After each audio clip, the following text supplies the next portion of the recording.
तर प्रकाश डालेंगे कि क्या ये जो फूट की फुसफुसाहट है उसमें कोई हकीकत है या फिर ये बीजेपी का नैरेटिव या फिर प्रोपोगेंडा। इसका जवाब देवकी जी देंगे। बताइए देवकी जी। देखिए, जब आग लगती है तभी धुआं निकलता है। अब सवाल ये उठता है कि आखिर बीजेपी को इतनी सारी टूट कराने की जरूरत क्यों पड़ रही है।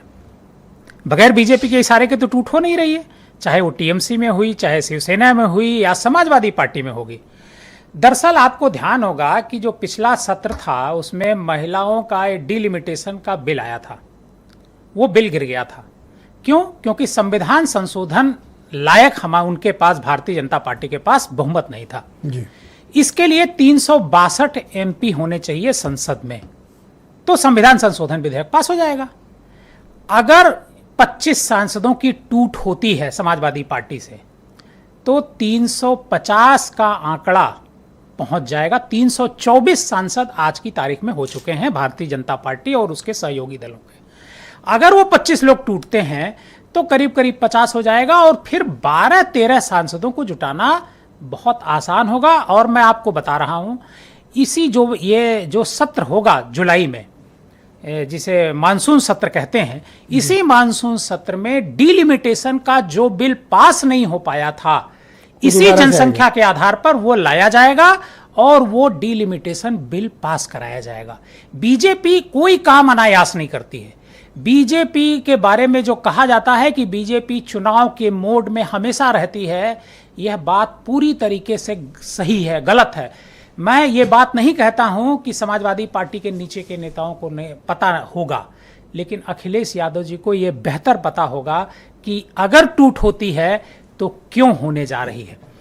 और ये बात अखिलेश यादव जी आहट दिख रही है। बिल्कुल, मैं कह रहा हूं कि कुछ भी हो सकता है। अब देखिए, अब आप कहेंगे कि आखिर ओम प्रकाश राजभर ने क्यों ये बात कही।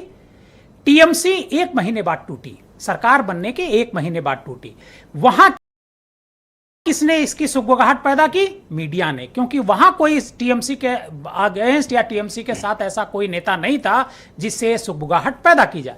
ओम प्रकाश राजभर ने ये सोची समझी पार्टी के निर्देश पर, बीजेपी के निर्देश पर यह बात कही है, ये चर्चा छेड़ी है। ये टूट आज नहीं होने जा रही है, इस टूट को होने में 20 दिन, 25 दिन, 1 महीने लग सकते हैं। और केशव प्रसाद मौर्य जी कह रहे हैं तो वो कभी अनायास इस तरह की बात नहीं करेंगे। वो जो कह रहे हैं वो भी पार्टी के निर्देश पर ही कर रहे हैं। पार्टी बीजेपी को 262 का डेटा कंप्लीट, 362 का डेटा कंप्लीट करना है, जो जुलाई में मानसून सत्र होने वाला है उससे पहले, क्योंकि बीजेपी को 2029 नजर आ रहा है। 2027 की बीजेपी को चिंता नहीं है।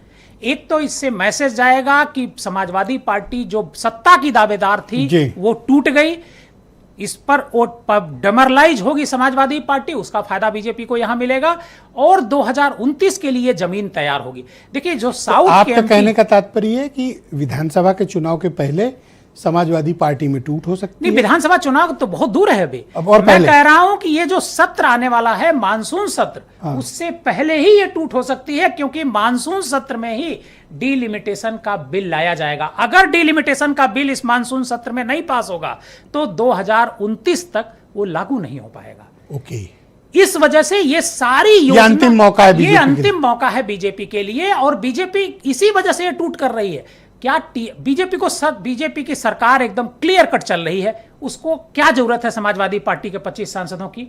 क्या जरूरत है इतना? तो डिलिमिटेशन करना इतना आवश्यक हो गया है बीजेपी के लिए? डिलिमिटेशन जब तक बीजेपी के लिए क्यों आवश्यक है, अब यह सवाल बनता है। दरअसल क्या है, बीजेपी 2 हिस्सों में बांटना चाहती है। जनगणना के बाद अगर डिलिमिटेशन भारतीय जनता पार्टी करती है तो सिचुएशन अलग होगी।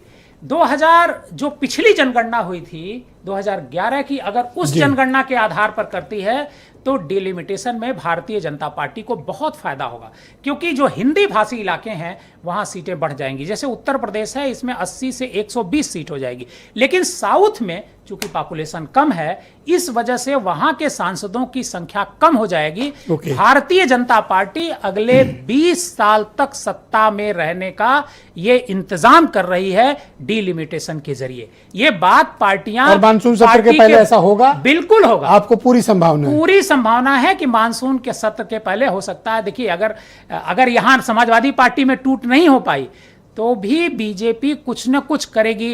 मतलब हो सकता है टूट ना हो पाए, कई बार ऐसा होता है कि टूट नहीं हो पाती है, पर कोशिश होगी। अगर कोशिश होगी, अगर टूट नहीं हो पाती है तो डीएमके टूट होगी, डीएमके के सांसदों को तोड़ेगी। बीजेपी को मानसून सत्र में ये बिल पास कराना ही कराना है, और इसी वजह से ये सिगुफा छोड़ा गया है ओम प्रकाश राजभर की तरफ से और इनकी तरफ से केशव मौर्य की तरफ। ये पूरी तरीके से सिगुफा छोड़ा ताकि भाई चर्चा होने लगी। मतलब क्रेडिट किसको जाएगी कि समाजवादी पार्टी के लोग टूटना चाहते हैं। अगर टूट होती है तो ये नहीं जाएगी बीजेपी तोड़ रही है, टूटना चाहते हैं, ये बात फैलाई जा रही है। इसी तरीके से टीएमसी को लेकर के पहले फैलाया गया कि टीएमसी टूटने वाली है। शिवसेना के बारे में पहले मीडिया नहीं फैलाया कि शिवसेना टूट रही है, और जब शिवसेना टूटने की खबरें मीडिया में आने लगी, ऑपरेशन का ट्रेलर है, तो ये ऑपरेशन का एक ट्रेलर है।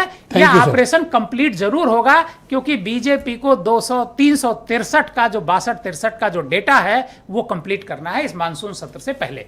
आप जब बोल रहे थे तो दीपक रंजन का चेहरा उतर गया था। नहीं, मैं कह रहा हूं कि दीपक रंजन जी को यह बात नहीं पता होगी, लेकिन अखिलेश यादव जी इसको बेहतर तरीके से जानते हैं। एक बार अखिलेश यादव जी ने काफी महत्वपूर्ण बात, अखिलेश यादव जी ने मुझसे खुद ये बात कही थी कि ये डिलिमिटेशन, ये जो हो रहा है, ये लोग ये पास करेंगे, चाहे जैसे पास करें। ये मुझसे खुद कहा था अखिलेश यादव जी। मानसून सत्र के पहले आपकी पार्टी पर संकट का साया है, आप बताओ। अगर इनकी पार्टी नहीं टूटेगी तो डीएमके देखिए, आदरणीय देवकीनंदन मिश्रा जी